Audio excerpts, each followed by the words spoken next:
Thanks to Bollywood, thanks to music industry, thanks to my directors, producers, music directors, technicians, stars, जिनके वजह से और पूरे दुनिया के लोग, ऑडियंस, जिनके वजह से आप लोग इतने सालों से मुझे प्यार और आशीर्वाद दिया है, तो मैं इतना खुश हूं कि आज के ही दिन, ये भी एक संजोग है कि आज के ही दिन 5 जुलाई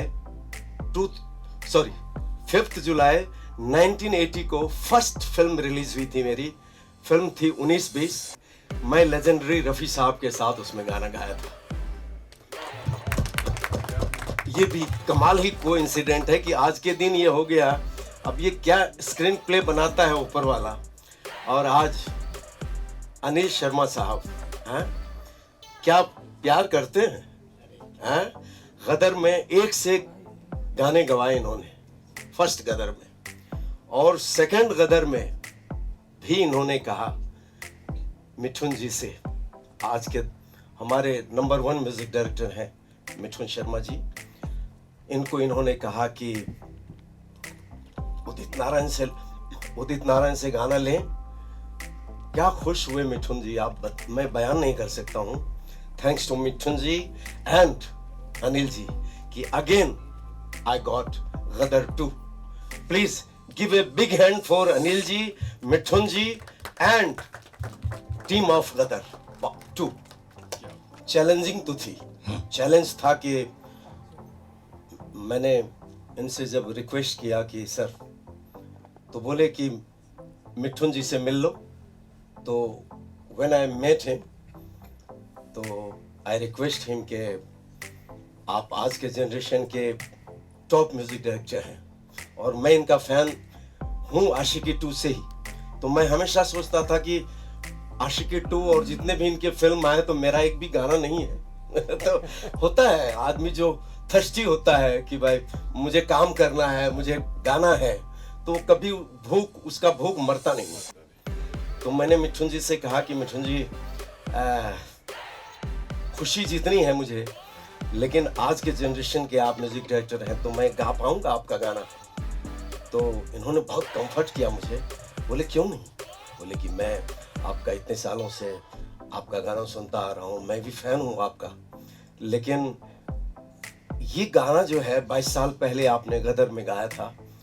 22 साल के बाद हर चीज में चेंजेस आ गए हैं। आपकी उम्र भी बढ़ गई। हमारे हीरो साहब सनी पाजी भी 22 साल पहले अलग एज में होंगे, तो आप वो भी ध्यान में रखना है। और मुझे आज का सिंगिंग चाहिए, तो इन्होंने गा के सुनाया। अब एक्चुअली ये गाना जो है ये पंजाबी फोक है। उड़ जा काले कावा तेरे मुंह विच खंड पावा।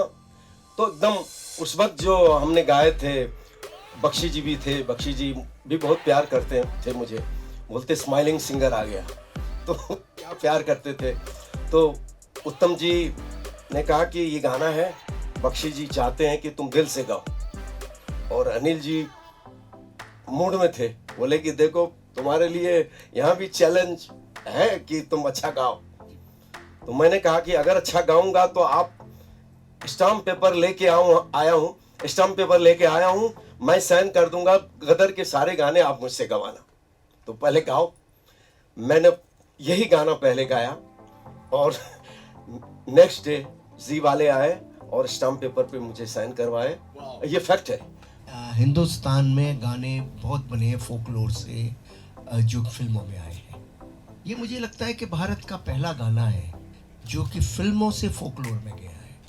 फिल्म से फोकलोर में जाने वाला ये पहला गाना है।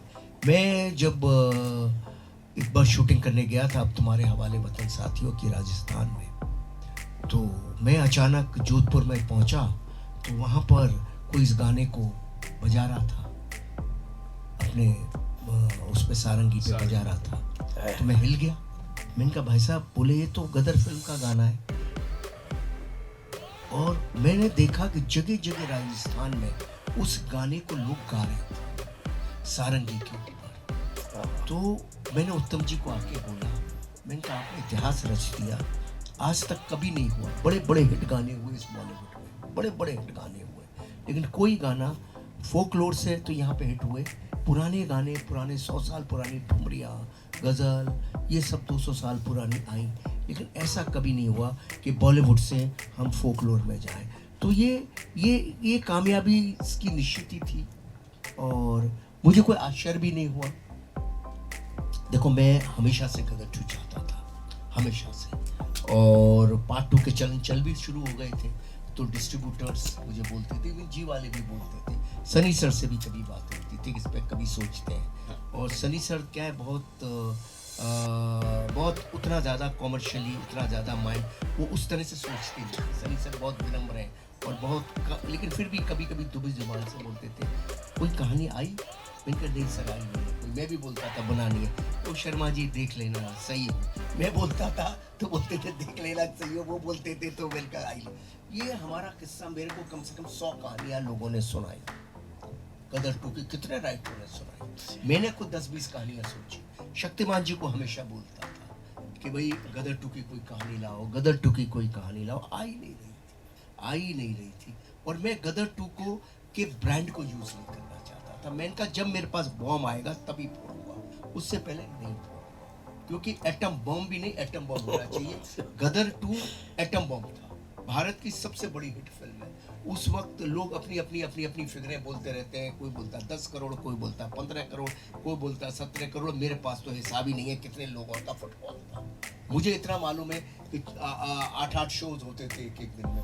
रात को 2 बजे का भी शो है तो सुबह 5, मतलब ये आज के लोगों को ये बात समझ ही नहीं आ सकती है जो मैं बात कर रहा हूँ, कि कैसे हो सकता था कि 5000 लोग बैठे हैं रात में और खाने बन रहे हैं और लोग जो है ट्रैक्टरों पे बैठे हुए हैं। ऐसा कैसे हो सकता है? ये बात आज की जनरेशन के दिमाग से परे है ये बात, क्योंकि ऐसा विजुअल कभी किसी ने देखा ही नहीं। तो वो एक ब्रांड है, वो ब्रांड से भी ज्यादा मैं कहूँगा इमोशन है पूरे भारत का। वो जो पूरे भारत के इमोशन के संग मैं नहीं खेलना चाहता था। गदर 2 के संग जरा सी भी मेरी गलती से ब्रांड के लिए अगर मैंने की तो खा जाएगी भारत की जनता मुझे कि ये क्या कर दिया आपने। तो मैं हमेशा कथा चाहता था, जो कथा राइट कथा हो, जिस कथा में इमोशन, और ऐसी कथा जिसको मैं, जैसे पहली कथा मैंने 5 मिनट में सुनाई थी तो 5 मिनट में डन हुई थी, और ऐसी कथा सुनाना चाहता था और जो 5 मिनट में ही डन हो। तो शक्तिमान जी जब आए मेरे पास, तो वो नवरात्रि का दिन था, मैं पूजा करके उठा था और मुझे बोले कि अंदर चलो, आपको गदर 2 की कथा आ गई। और शक्तिमान एक ऐसा बंदा है, वो अंगद का पाँव है, हिलता ही नहीं है जब तक उसको ना आ जाए। एक इम्पॉर्टेंट मुद्दा है कि बहुत अच्छी बात उन्होंने पूछी कि उदित जी का जो प्रोजेक्शन जाना जाता है, क्योंकि देखिए ये गाना जो है जब रिलीज हुआ था मैं 10वीं कक्षा में था, और उस टाइम पे जिस आर्टिस्ट ने उसको गाया है, उसको 22 सालों तक जिया है, इतने कॉन्सर्ट में परफॉर्म किया है, it's part of his muscle memory.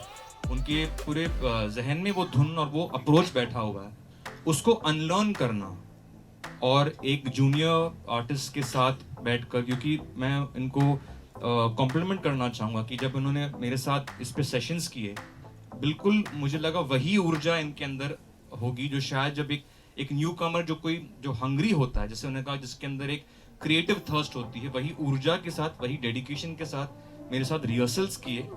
और उन्होंने, आपने सही बोला कि he got rid of that, वो जो उनका पहले का एक्सप्रेशन था, and he got a warm tone जो मैं चाह रहा था। तो उसको एक्सेप्ट करना, उसके लिए I think you have to be a real artist. And Udit ji, I really want to thank you. अरे थैंक्स टू यू, क्या बात है। क्योंकि मुझे गलत बात है ये जो बोल रहे हैं कि अनलर्न करके दोबारा करना ये आसान नहीं है।